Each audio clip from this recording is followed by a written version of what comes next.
வணக்கம். நான் உங்கள் பிளாக் சீஃப். நீங்கள் பார்த்து கொண்டிருப்பது தினமொரு சமையல் குறிப்பு. இன்றைய சமையல் குறிப்பு ஆந்திரா ஸ்பைசி சிக்கன் செய்வதற்கான குறிப்பு.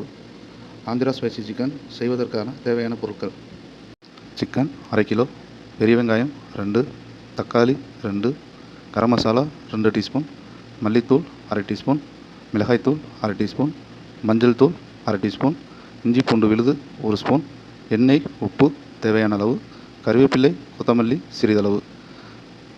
ஆந்திரா ஸ்பைசி சிக்கன் செய்வதற்கு தேவையான பொருட்களை வைத்து எப்படி செய்வதென்று செய்முறை பார்க்கலாம். சிக்கனை நன்கு கழுவி சுத்தம் செய்து கொள்ளவும். கடாயில் எண்ணெய் ஊற்றி அதில் சிக்கனை போட்டு நன்கு வதக்கவும். உப்பு, மஞ்சள் தூள், இஞ்சி பூண்டு விழுது சேர்த்து நன்கு கிளறவும். தக்காளி, வெங்காயம் இரண்டையும் தனித்தனியாக அரைத்து வைத்து கொள்ளவும். பச்சை வாசனை போனதும் அதில் அரைத்த தக்காளி மற்றும் மிளகாய் தூள் சேர்த்து கொதிக்க விடவும். சிக்கன் அரைவேக்காடு வெந்தவுடன் அதில் மல்லித்தூளை சேர்க்கவும். கொதித்தவுடன் அதில் அரைத்த வெங்காயம் மற்றும் கரம் மசாலாவை சேர்த்து நன்கு மசாலா வற்றும் வரை மூடி வைத்து கொதிக்க விடவும். சிக்கன் நன்கு வெந்ததும் கறிவேப்பிலை, கொத்தமல்லி தூவி இறக்கினால் சுவையான ஆந்திரா ஸ்பைசி சிக்கன் தயார். இதனை சாதம், சப்பாத்தி, தோசை போன்றவற்றுடன் சேர்த்து சாப்பிட்டால் சூப்பராக இருக்கும். நன்றி, வணக்கம். மீண்டும் அடுத்த வீடியோவில் சந்திப்போம்.